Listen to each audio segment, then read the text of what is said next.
And we're back. And I'm super excited for this next presentation because our friend Mark Coxon texted me and said, "Hey, do you have any openings on Experiential Tech Day?" And I said, "For you, there is always an opening." So he's going to do this really exciting presentation about the misconceptions about experiential technology. Let's bring him on.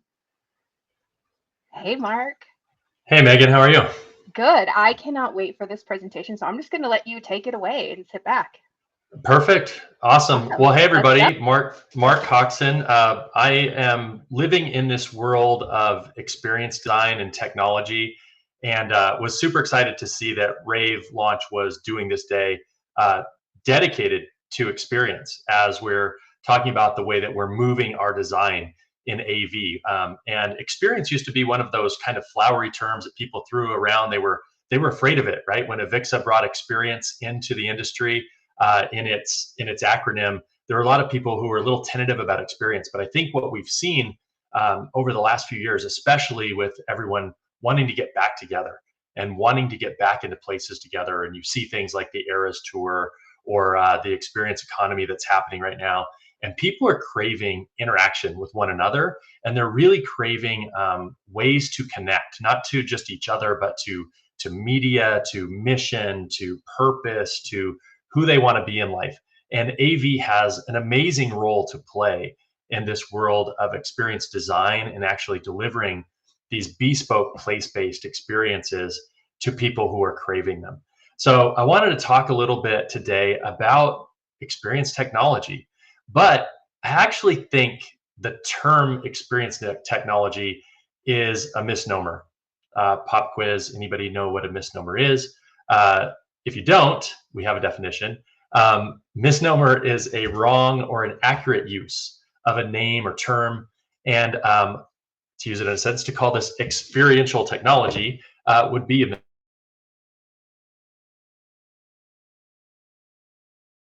no technology on its own actually creates an experience, right? A lot of times we think about experiential technology and we just think about things that are big and bold. Maybe we think about spatial audio, or maybe we think about a 400-inch screen, or maybe we think about 3D, or we think about immersive projection mapping or things of that nature. But do those things on their own really create an experience? If I use that technology in a vacuum, do I really create the impact that I'm looking to create?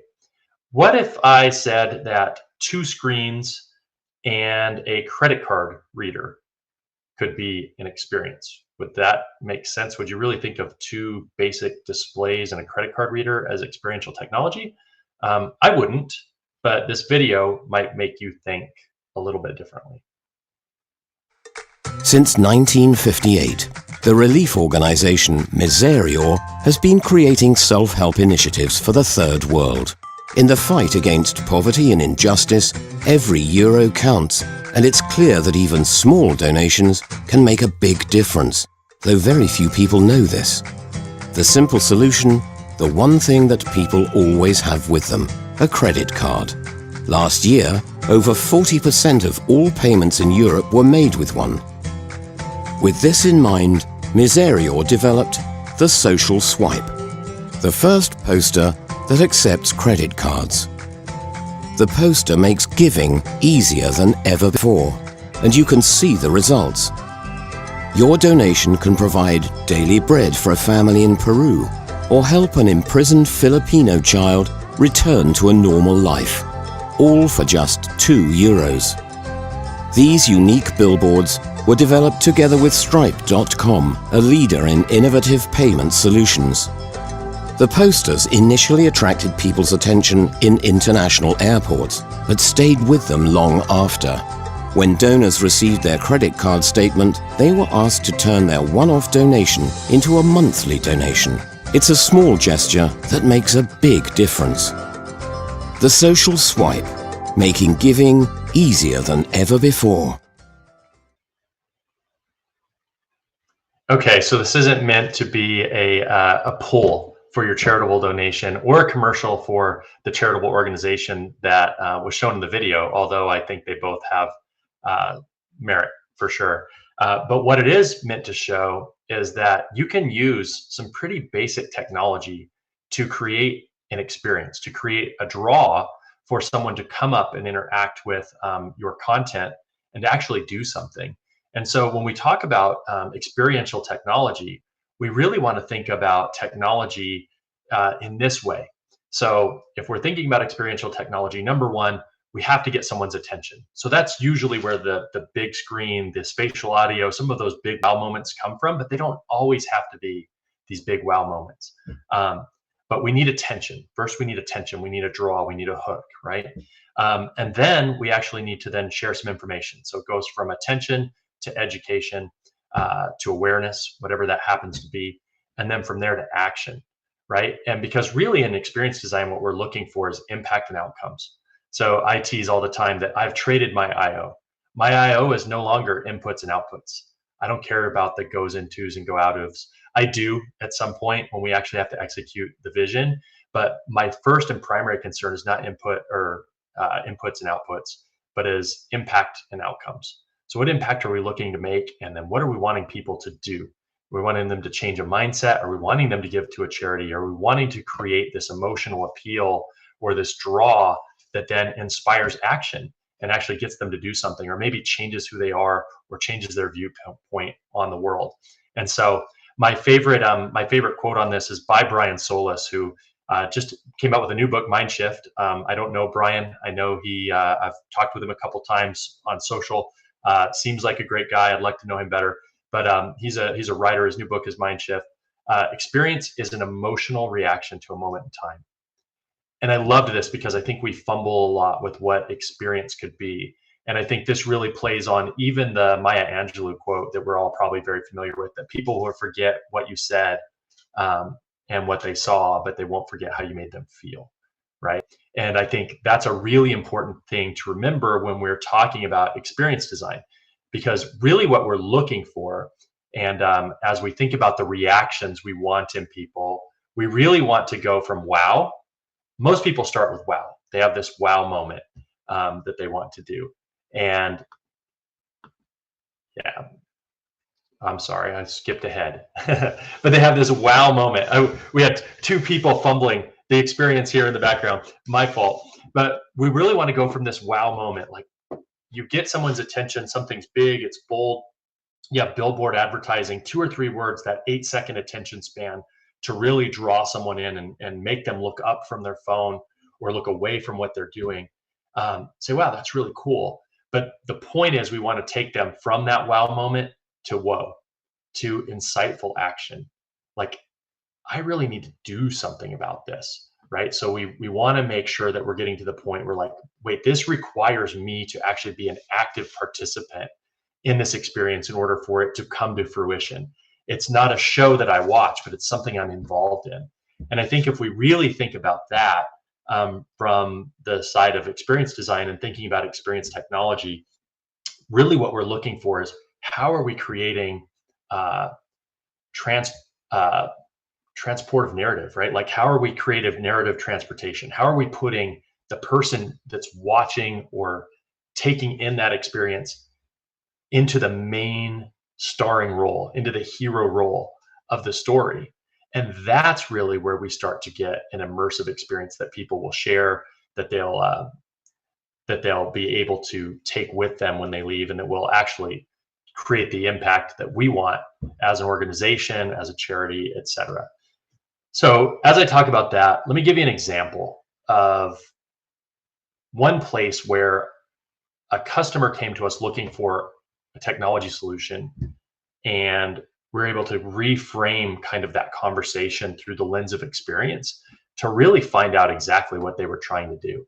So with that, I will take you on a little campus tour here. So if you're an integrator out there in the space, you know that a lot of our initial conversations can come through some of our partners. So this actually happened to be a conversation that was brought about by a relationship with an architect that I had. And an architect was working with this school, and the school was looking for some help with technology. We had a quick 15-minute meeting at the architect, and then that turned into an introduction to the operations the chief operations officer of this university. So I went into the university, and as most customers will do, I said, "Hey, Mark, my architect says you're my technology guy. What technology should I be using on my campus?" Great question. And my answer to that was, I don't know what you want to do. So the first thing that a lot of times we have to do is maybe somebody has an idea in their head about what's going to deliver the impact and the result they want. But if we're not really on the same page as them as far as like, what are they trying to accomplish? We really can't do our jobs as good integrators, system designers, et cetera, to make sure that we're designing a system that actually accomplishes the goal, the first goal. And so a lot of times I will have people just back up a little bit. And that's exactly what I said. I said, I don't know exactly what you're trying to do. What are you looking to do? And he said, well, what happens is I have students who come to campus, and they'll come here and they'll take our campus tour. And the campus tour is a big investment in time. It's a couple hours. We have somebody that walks with them. You know, it's an investment on our part. It's an investment on the students' part. We go through the campus. We talked about the programs and what we can do for them. And a lot of times they'll go visit maybe another school, a competing school. And we want to make sure that they remember being here and that they come back when it's time to spend their enrollment dollars. They come back here and actually enroll in our university. I said, well, that's great. That's a great goal and a great outcome. I said, what you and I should do is we should take a campus tour together. And he looked at me and he said, I've been here 7 years and I've never been on a campus tour. So you have someone who's looking to make an impact with technology on a process that's working for them in some capacity. They have students, but doesn't actually even understand what happens on the campus tour itself. So we made an appointment as prospective students. We went to one of the campuses and we were met by Marisol. I'll always remember her name because she was very great at what she did, right? And that was actually one of the first things that we noticed, was that Marisol was really great at what she did and forming a relationship with us and talking to us about our goals, our fears, our family situations, our time commitments, all of those things as we were going through, because they make a big impact on whether or not you're going to be a successful student and get the outcome you want, which is a better career, a better way to support your family, et cetera. And so we went through this whole tour, and we went through this tour with Marisol, and we noticed some things. So, you know, there was a lab that she tried to show us, and she said, this is a respiratory therapy lab, but nobody's in there right now, but you can see some of the equipment. Some of the other times a day when we're here, there are students in there and you can see the students working. Great. Then we went through counseling. We saw counseling, and they were really bragging about the job placement. We really help students through our counseling, through our placement services, to actually find jobs. So they use this education to go get a job, actually impact their family, impact their life. That was a great piece. And as we walked through the campus, there were some analog posters of just different companies where maybe students had landed during different graduating classes. So 2023 poster, we'd pass that and you'd see some companies that they went by. And then 2024 poster in another place, you'd see that go through. So we're walking through campus, and then we ended up in financial aid. And as we were sitting there looking at financial aid, they said, yeah, a lot of our students actually are really worried about how they can afford to go here. And so they had these testimonials, and they were letters of people who had went through the financial aid process and were able to find a way to afford this education, and what a difference it made in their life was. And they were some really powerful testimonial letters that were there. But what we noticed was, you know, those testimonial letters were pasted to the wall in a bulletin board. So as we looked at places that, well, now where can technology actually create a deeper, better experience for the students? Like, how can we actually bridge the gap and not interrupt Marisol, not replace her relationship with the students as they go through the tour, but really, really make an impact in what they were doing? And so we thought of some places. So we looked at those windows. And if you think of like a window into a classroom, we said, what if we used like an ultra long display and portrait that's the same size and shape as a window, so that if a lab's not going on in this laboratory, we can actually play a live feed in that aspect ratio of the lab. And then even if students are here during non-lab times, that there's video playing showing the lab. So they get the same experience that the person gets that has a live lab going. Or what if when we were looking at the counseling office, instead of having these posters kind of strewn about campus that are kind of disconnected, that we created a a kaleidoscope Netflix style, screen of logos that somebody could push a logo of a medical company, biomedical company, hospital system that they know. And when they hit that, it would show all the students that were placed there and what their roles were and what programs they were here in the school. So they could get this interactive kind of way to experience what was going on within the campus. Or at the financial aid office, we noticed, people were sitting across from a bulletin board, but there was a hall there. So you would never stand in the hall and actually read the letters. So all the letters were impactful.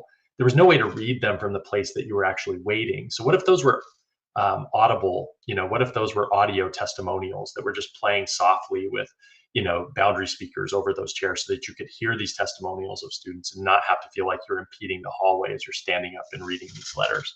And then even going so far as to think about, as we walked through and we saw some of your working labs, et cetera, what if there was the smell of antiseptic in a hospital and some of those things that they would expect to feel and experience if they were actually in a clinical environment that they're going to be working in once they graduate from this school. So it was this way that we were able to take what really worked about the physical space and the personal relationship that the counselor and the tour guide were having with the student and just find ways to then create that. And then all of a sudden we had something that was this deeper, richer experience. It put the student or the prospective student in the hero role. It showed them what the challenges might be in funding what it was and how they were going to get over those, right? It had this story arc of like, this is who you could be, the impact you could make. Here is the conflict of having to pay for that. And here's the resolution of how we get you through to the other side. And then here's you later in the program that you graduated from, working out in the workforce from one of these organizations that you know so well, respect and admire, and are trying to reach. And so it's a way that when we think about that, what was really the technology? The technology was some speakers. The technology was a long aspect ratio display. The technology was a touch screen, right? But the impact can be completely different depending on the application. A touchscreen in itself isn't experiential technology if I put it in my lobby and I load my website on it, and you can surf my website from a touchscreen. You can surf my website from your computer. You can surf my website from your telephone. So a touchscreen in itself, although it's interactive by definition, doesn't actually create any additional engagement or any extra sense of gravity that creates a real life experience for someone. And so when we're thinking about experiential technology, sometimes it's not the technologies themselves. Number one, it's where we use the technology, the purpose of it. Number two, it's obviously interrelated to the content that we're putting on the technology, which is a huge part of experiential technology, is content itself, which I'm sure you've heard from a lot of great folks today on the panels and in the discussions. So I know you've heard a lot of thought leadership on that. And sometimes it's in the combination of things. So we work a lot with corporations that build executive briefing centers or build customer experience centers or innovation labs, things of that nature, where people are traveling in to meet with a customer or with their company for a whole day, sometimes within their facility. Yes, people still fly. They get on a plane and they fly to have a meeting at a company. They don't always do it this way, through their computer.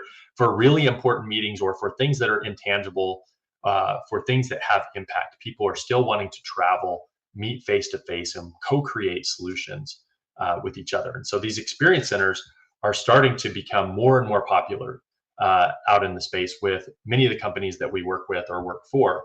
And the reason being is that people are craving these place-based experiences as well as a real way to develop relationship. But when we're looking at those, a lot of times what we're looking at is how are we actually combining technologies to create novelty? Because novelty is a great way to create a bespoke experience. So, I was kind of joking the other day. We had a panel on this with some folks that run executive briefing centers, and we did a workshop with some of them, and we talked a little bit about a jungle. So let's say I walk into a room and I've got a screen. It's got some really beautiful content of a jungle. Do I feel like I'm in a jungle? Not so much, right? Then Then I look around and I take that screen and I expand it out and I do a 3 projector blend that goes around the room, gives me a 270-degree view of jungle, top, bottom. Let's say I even hit the floor and I hit the ceiling with that, and I've got this immersive cube that I'm standing in. At that point, do I feel like I'm in a jungle? Maybe visually, or maybe you start to visually. But if every time I take a step, my feet clack on a hard tile floor, it breaks that experience, right? So now if I have soft flooring that's dead, it feels soft, it looks like leaves, it doesn't reflect light like a tile floor does, it's not creating those reflections. Now maybe I'm actually pulling some 3D fabrication out from the walls, where I have maybe some faux trees that are parsed between the screens that are showing things moving around. I'm using light that changes or varies and creating a dappled sunlight effect on the floor as I'm moving through the space. Now do I start to feel like I'm in jungle? Probably a lot more, right? Especially if I can smell wet earth, right? Or I can smell rain, or I can smell some of those things, or I'm hearing spatial audio. AI generated audio is a great tool for experience right now, because humans are we're kind of slaves to pattern recognition in a way. We hear loops really easy. So if you've ever been to Rainforest Cafe, you're like, I'm eating dinner, and then cue parrot, and then 15 seconds later, cue elephant, cue gorilla, right? And then that goes through. And if you're there more than a half an hour, you hear the loop again, and you hear the loop again, and you hear the loop again. AI is a great tool in that we can take all of these little components, different kinds of birds chirping, insects, wind, leaves rustling, and AI can actually generate these biophilic soundscapes that don't loop, right? They just continue to ebb and flow and move naturally, just like our natural world does. And it doesn't break that illusion of the loop and the pattern that we're in. So as we start to stack all these senses, then all of a sudden we get transportation, right? And again, have we used anything that's quote unquote experiential? Not so much. It's more techniques than it is technology. And it's more of creating this novelty and this sense of space through those things. The great part about that is that if you know anything about neuropsychology or neurolinguistic programming or behavioral psychology, the more specific a moment we can create and the more memorable that is, if we deliver something emotionally impactful in that environment, it sticks more, right? And we can either use the environment to recall the action, like the next time you're in a jungle, if you delivered a powerful message in that space, you would probably remember that message. Or the opposite, when you hear that message, you remember being in the place, right? And so there are these great ways that what you can do is you can build on the ethos of people that are coming in. So if you know the demographic of the people that are coming in, what their shared experiences are, maybe what was relevant in their pop culture, et cetera. And you can use that nostalgia and that common kind of ethos of those people in that audience. You can find ways to take things that most people, not everybody interprets the world the same way, but you can find things that most people interpret very similarly, and then leverage those to get an emotional reaction, and then deliver your message in that emotional reaction state so that it actually moves forward. Here, one of the things that we do when we're talking about this emotional recall, this emotional reaction we're trying to do, is we have to be careful that we don't put people into fight or flight, because people remember less specific information in fight or flight. Am I gone? No? Than we do in rest or digest, right? And rest and digest is when we actually absorb more information and create relevant correlations that allow us to do things. And so we have to be careful that we don't put people in a mode of stress or a mode of sadness. So sometimes it's really easy to use an emotional state of fear, uncertainty, and doubt. A lot of people like to sell on fear, uncertainty, and doubt. Unfortunately, we don't remember very much specifically when we're in a mode where we're trying to protect ourselves. So if we can put people in a mode of wellness and happiness, we have a much better chance of actually getting our message to stick inside them in the way that we want them to remember it and to move it forward in that way. So very, very cool ways to just think about experience technology and what we're doing out in the space. And to remember that our skill as technologists isn't being a reseller of somebody else's equipment. We have great manufacturers, don't get me wrong, they're sponsoring today. So whoever's sponsoring today, we love you. You're a great manufacturer and we love you. I'm not saying that at all. The equipment is important. It is a delivery tool, but it is a vehicle and it is not the destination. And there are many ways that we can stack the features of those together to create novelty, contrast, dissonance, interest, etc., that then make things that seem mundane, like a 6-inch speaker and a 55-inch screen. You can turn those, like you saw in the charity video, you can turn 2 screens and a credit card reader into something that feeds someone in a starving country, or someone that freed someone from slavery in a country where they still have, people being trafficked, etc. And that those €2, that you do through a physical swipe that gives you a visceral reaction that I'm swiping a card and the card is actually cutting bread, or the card is actually cutting bonds, that just 2 screens and a credit card reader can be an experiential piece of technology if you stack them in the right way and combine them with the right message.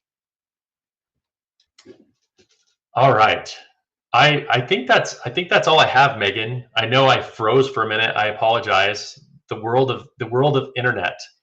That was Although in real life I probably freeze up more. So no, it was great. I really liked the presentation. I liked especially about the campus tour that you talked about. I thought that was really interesting. When you've been somewhere forever and you're like, oh, I should see it from a different perspective. Yeah, it is really interesting. I think, we kind of get caught in our own paradigms. And I always say, if you're meeting someone for the first time or you're visiting somebody's business and they offer you a tour, always take the tour, right? Like always take the tour, always look at the space, always ask them a couple questions that tell you about their journey to where they are today, and those things will tell you a lot about the people, the motivations, the journey of the company, et cetera, that may really help you inform your technology design to help them work better, feel better, et cetera. And experience now is, it's creeping into the workplace too. I'm sure you guys talked about it today. Companies are looking to connect their employees back to the mission of the company. So, if you're in IT, they're doing digital signage in the building that shows the impact of your pharmaceutical company on the lives of people that you serve. And then you're not just answering tickets all day. That you're answering tickets. They're actually enabling people to do this larger piece of the work, this mission that you're creating. That you're also part of that mission and that journey, right? And so, yeah. I think we're seeing more and more companies embrace this. It's not just a ping pong table and bring your dog to work day anymore. That's not experience, right? That's not culture. But it's really, how do we create these emotional connections, either between customers, employees, et cetera. So, yeah, thank you so much for joining us. If people want to learn more about you or connect with you online, where can they find that? Online, I'm always on LinkedIn. I'm on LinkedIn probably more than X now. On X, I'm at AVPhenom. So you can find me on X still at AVPhenom. It'll probably be easier to find me after November, whatever. Because the noise will probably die down a little bit, hopefully on X.